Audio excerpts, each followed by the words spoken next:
Yippee time, my damies, Top Cat here, and welcome back to the channel.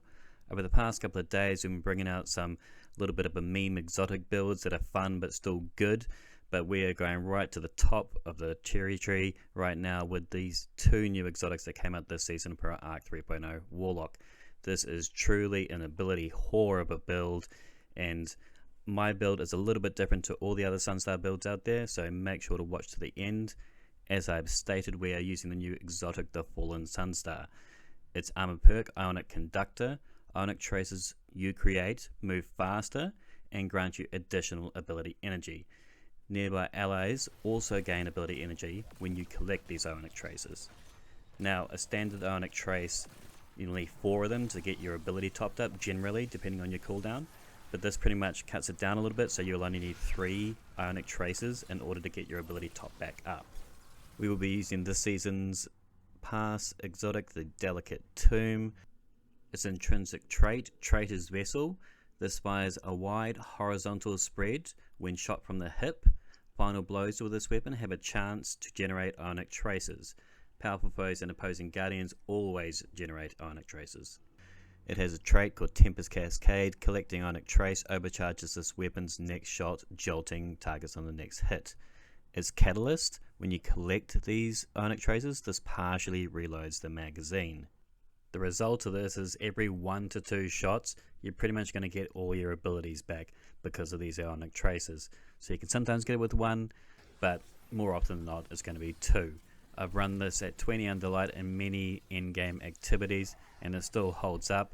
It doesn't do the same damage as, say, a Cartesian, but it still does decent enough damage for a special weapon to be awfully viable, particularly when it's just feeding you all that ability spam. So this fusion gets a B+ in my books. It's great for air clear, a little bit of damage, all the abilities in the world. So yeah, great fun. On all my Arc 3.0 classes, I use a Healing Rift. We're going to be combining this with an Arc Soul. When we cast our Rift, we're going to get our Arc Soul little buddy. It's got a little autonomous turret that fires out and destroys things. Whilst we're amplified, this becomes supercharged and increases the rate of fire. It's still amazing to me that these things are in the game. They're super dominant. They're just great at knocking things down, and they will just destroy things. I'm 20 under light here, and they're just taking care of business for me, so I don't have to worry about it. Not only this, from the gameplay here, I'm getting one of these rifts every 10 seconds. The rift lasts for 15 seconds. The Arc Soul lasts for 20 seconds. You can go out of it, come back in, grab it again, and you still got a 20-second Arc Soul. So you're always going to have one of these little Arc buddies just controlling the field for you. So super strong. And every time our Arc Soul gets a kill as well, that's also going to be sending us an Ionic Trace. So when we're using Electrostatic Mine, defeating targets with our Arc abilities, or defeating jolted or blinded targets creates Ionic Traces. When we pick these up, it becomes amplified. And that just makes our Arc Soul supercharged, so highly aggressive Arc Souls all the time, just feeding us constant ability energy. So between our Arc Soul giving us Ionic Traces and our Fusion Rifle giving us Ionic Traces, we're going to have a steady flow of grenades. And this is where my build differs to a lot of others out there in community. I'm trying something a little bit different and using a mod that not many people have ever really used, to be honest. But first we're going to need to equip an Elemental Ordnance, give us a well when we get a grenade kill. I'm using the Storm Grenade, mainly because of the cooldown. It is a strong grenade at its stance as well, but a Pulse Grenade is another great option as well. And we're going to be using the Heal Thyself Charged with Light mod.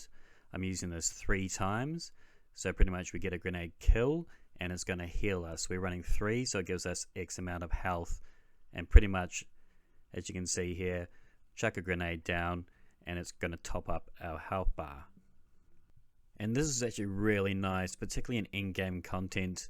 You know, if you're used to Devour on your Voidlock or Restoration on your Solar, this is very nice to give you that same sense of, you know, invulnerability that you get with the other classes.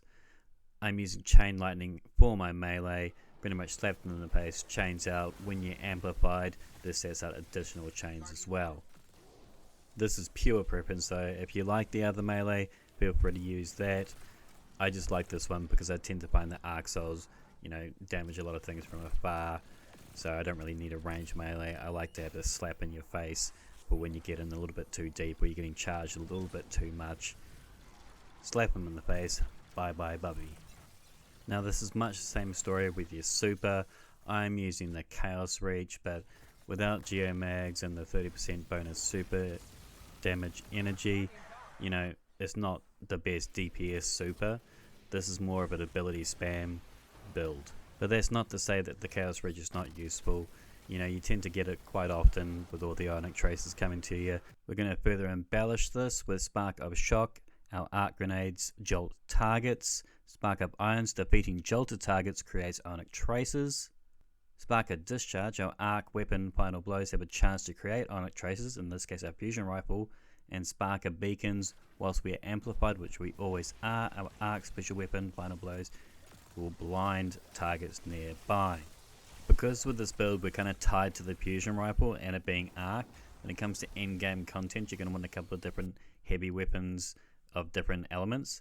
So on Void I've been using the Red Herring with tracking, lasting impression. This is a very good rocket launcher. If you don't have one, I recommend crafting one. On my helmet I'm running a harmonic siphon to create orbs. The fusion rifle is going to make a heap ton of them.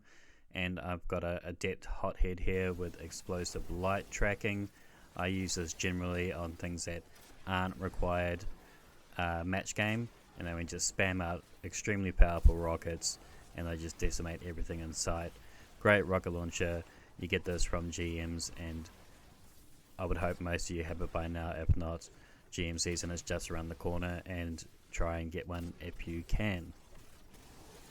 And then we also have the Ascendancy rocket launcher. This is my solar rocket launcher that I tend to use, Impulse, Amplify and Explosive Light, and this is generally what I use in a lot of GMs and endgame content.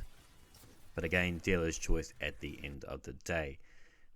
For the rest of our mods, we are going to be using a fastball, which I can awful lot of grenades, may as well hit them at a breakneck speed. Fusion rifle ammo finder, very important. We're just spamming this, so we're going to want a finder, we're going to want a scavenger as well. Recuperation, so we pick up orb, we get health back. We got space here for a champ mod.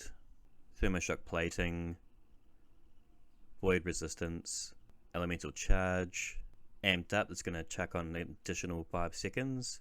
Surge detonators for our overload champions. And trace evidence, another reason to give us Ionic Traces back.